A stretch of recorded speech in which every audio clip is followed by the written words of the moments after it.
beautiful people. Okay, I made a decision. We're not going to go backwards. Finish step 6. We'll do more of that next June. Or as topics and parts of it come up. Instead, I'm going to kind of share. I was kind of scrolling through social media and some of the rooms to see, like what were hot topics. And there's a couple that I saw. One of them was about there's a theme in all the rooms, whether it's gambling rooms or regular addiction rooms, drugs, whatever the case may be. And there's before and after photos, or talking about what our lives were like then versus now. And if you're at any point, I don't know, a month away or more, maybe just for ha-has, take a look at what you look like in a photo a month ago when you were still betting versus how you show up in the world today a month later. And I say this because it's really interesting to see the changes that people have made. I know I see differences. We were trying to find a photo. Me and my social media dude were trying to find a photo the other day, and my face was just so freaking round. I'm the same weight, but my face was just so round. I looked so puffy and gross, and that was even a month away from drinking. So it's just interesting to see the evolution. So that was the first call out I wanted to say, is kind of take a look back. And if you haven't done that, take a picture today just for your own personal point of reference and see what you look like 3 months from now, 6 months from now, whatever the case may be. The next thing, and I don't know what's going to fall out of my mouth on this topic, but it came up twice today. So for me in my life, so the first time was this morning. I'm in this group of some pretty badass women, and it's not recovery related at all. We're actually going to however many co's there are. I think there's like 20, 25 of us. We're going to write a book together and each do a chapter. And it's really, today was our first day of actually writing. We had been in strategy mode up until today. So today we wrote, and when we shared afterwards, we kind of check in with each other. It feels almost like a support group, even though that wasn't what we intended. It's all business-minded women, very strong women, and we're in a class together, and this is just one of the subgroups that came out. But what happened when people put pen to paper or typed or dictated or whatever their method was to get it down was the stuff that really showed up for us was some of the tough stuff. The theme of our book, and I don't know what it will be titled or look like or when it'll be published or any of that stuff. I will keep you in the loop. I know I'm filling you in on, oh my God, I just looked down. This dog is tearing up stuff in my house. Okay. Anyway, the stuff that's showing up was a lot of, oh, I know what I was telling you. The theme of it and the backdrop is that we're using as a guide is basically the story of a caterpillar to a butterfly. So whatever our individual stories are, the place of the beginning, the transformation, and then the beautiful butterfly at the end. It's really pretty fabulous. And I didn't know where I was going to go because I'm writing my own book in the background to this. And, I just wrote what showed up. And a lot of the women in the group were writing about, I don't know what it is. Maybe it's just 5 o'clock yawns, 6 o'clock yawns, whatever. Anyway, a lot of the women were finding that the stuff that was showing up for them that they were writing about were very painful things that had happened.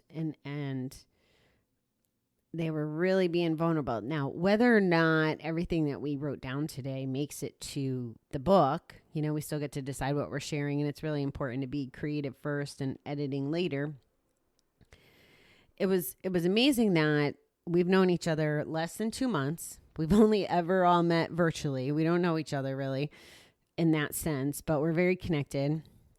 But to show up that way and be able to share with each other and even just get it out of our systems. And some things were maybe, I don't know if repressed is the right word, but they weren't necessarily on the radar. So that was kind of cool too, that there was definitely some digging deep.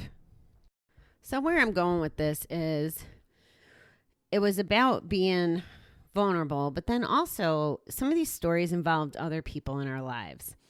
And I know I've been struggling with this as I write, is there's people that if we share really our perception or our experience, it may make other people, I don't want to say look bad, and maybe they weren't even, maybe, and it may be just perception. That's the problem, right? There's perception. So say I wrote something about somebody and they thought that it made them look unfavorable. That's my version and that's my story, which is I'm the author, so I should be able to say that. And we talked about how we sometimes censor our feelings based on other people's reactions. And after I shared that I was having that as an issue as I was writing, we kind of just ended up at, and this is no different than when I talk about that we need to put ourselves as priority. If they didn't want that to be their noted behavior, then they shouldn't have acted that way, was essentially the verdict. And my feeling on it is, this is my version. And I've already learned, for example, that on the show, my version or my recollection of events or things that I've shared with you, my mother's like, well, that's not exactly how it happened, but it's how it happened in my mind. And I think I've told you guys that memories can be distorted anyway. And especially throw in a gambling disease or, a couple good drugs or alcohol. I'm sure the memories aren't going to be crystal clear. So it's going to happen. So the message that I wanted to share with you on that point was, be you, live your truth. And it's about your healing, your process, your journey. And we can't worry about other people. And that could be applied to writing the book, telling our story, or it could be about our recovery. And we talk about that a lot in the sense of, I tell you, if they're not supportive of you, then you probably don't need them in your lives. Or if they're giving you grief and they're toxic, get them gone because they're hurting you and they're hurting your recovery. So it's not anything new that I'm saying. I'm just telling you in a little different format and how it impacted me today. And then the last thing that, I don't know if I told you guys, last week in training on Wednesday night, we had a guest speaker. Our guest speaker was there to talk to us about our relationship with money and how we viewed money. And I ended up just really having a meltdown. It was like a good meltdown, but it was a meltdown. And I was processing some stuff. And I really got to some truths, and it was weird because I wasn't digging for them and they just showed up. Or maybe, my practices just led to me finding more feelings than I even knew I had surrounding money, because I really don't give two shits about it, essentially. Or I never really have, I don't need the latest and greatest. I don't need the most expensive. I just need whatever to get by. Now money is important to me as my dream evolves, because I need the money to fulfill the dream, and the dream involves helping people. So I need to figure out how to make money so I can help people. So now it's important. So, and that's probably part of why we got this training on it.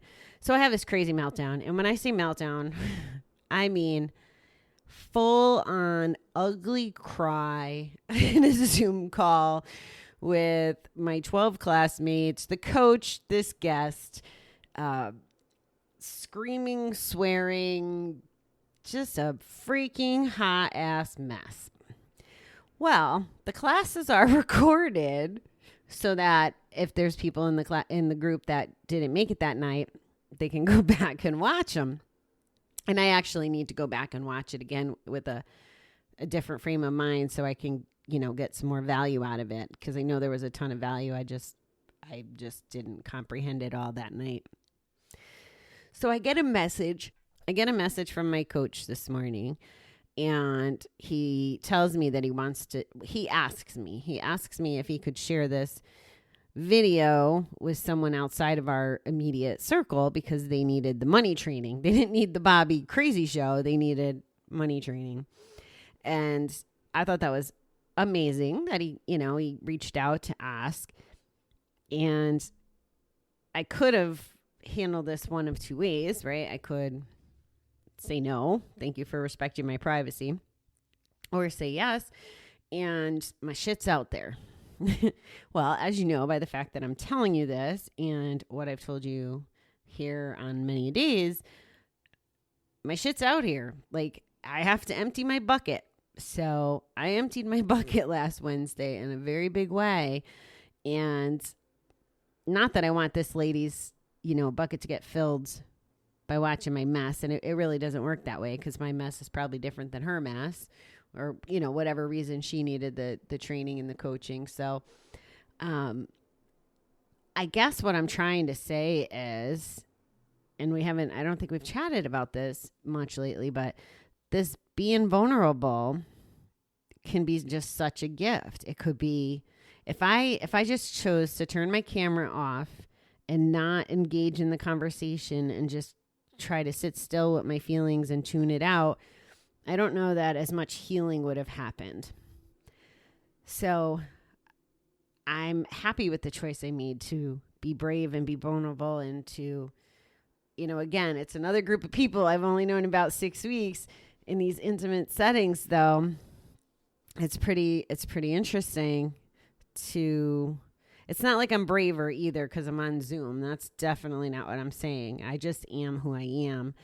And if it was before I could dig deep like that and reflect, I wouldn't have shared. It had, it has really nothing to do with anything more than that. So just another, plethora, that's not the right word, another little round of questions to ask yourself. Are you allowing yourself to feel your feels? Are you being vulnerable and open? Do you see the value of being vulnerable and open? That's part of why long timers or old timers still go to meetings and share their stories and their experience, strength, and hope, because they're more comfortable in their skin generally, and they open up and they share with the new folks so the new folks can learn from them. So it's about helping others too while we're helping ourselves, whether that's in our intention or not. It just happens, and it can be so beautiful when it does. So those are my 3 random thoughts. Happy July. The other thing is, can you believe that 6 whole months of this year are completely over? Like, gone. We're halfway through 2020, folks. I'd like to say we have nowhere to go but up, but I just don't know what each day holds anymore. But we still have a lot to be grateful for. I'm grateful to be here chatting with you tonight. I'm grateful that I have 2 classes to go to tonight that'll keep me up past my bedtime so that I can experience those learning moments both professionally and personally. And I'm grateful, as always, that you're here to let me share my journey with you. All right, beautiful people. I posted. We're up to A tomorrow. We're starting all over. This month's theme is going to be self-care activities, self-care items that begin with an A. So it'll be interesting to see what comes up. Okay, I'll chat with you guys in the morning. Have a good evening. Bye.